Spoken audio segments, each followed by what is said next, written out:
ووقف السعال والتخلص من البلغم باستخدام 3 مكونات بسيطة فقط موجودة في منزلنا جميعا. سأخبرك بسر من جدتي لدى أن بدأت في استخدام هذه الوصفة، على الرغم من أنها تبدو لا تصدق، إلا أن المكونات بسيطة للغاية. أولا، خذ جزرة مغسولة جيدا وقم بتقطيعها إلى شرائح. أود أن أعرف ما هي العلاجات المفضلة لديك لتخفيف السعال والبلغم. شاركها هنا في التعليقات وساعد الآخرين في إيجاد حلول طبيعية لهذه المشاكل. لا تفوت أي جزء من هذا الفيديو، لأنني سأشرح لماذا تحدث هذه الوصفة فرقا في صحتك، وفي النهاية سأخبرك ببعض الفوائد الإضافية لشرب هذا الشراب.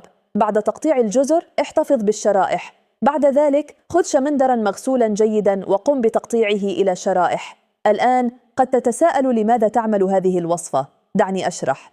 الشراب فعال في تخفيف السعال لأن المكونات طبيعية وغنية بالعناصر الغذائية ومضادات الأكسدة، فهي تقوي جهاز المناعة وتساعد في التعافي من التهابات الجهاز التنفسي. بالإضافة إلى ذلك يعالج الشراب الجهاز التنفسي فيسهل إخراج البلغم.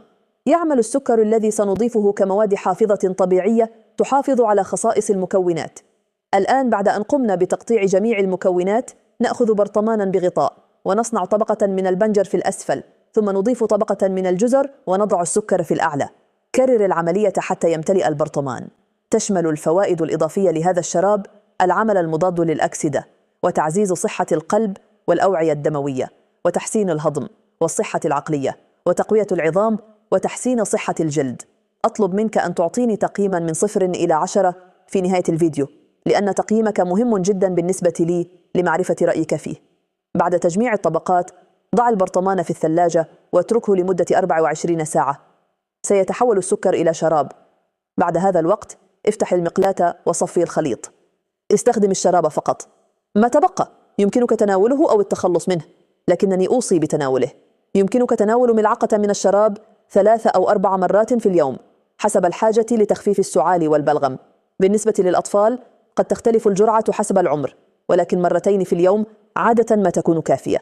إذا أعجبتك أرسلها إلى صديق واحفظ هذه الوصفة لوقت لاحق. وهذا كل شيء في فيديو اليوم. آمل أن تكون قد استمتعت به.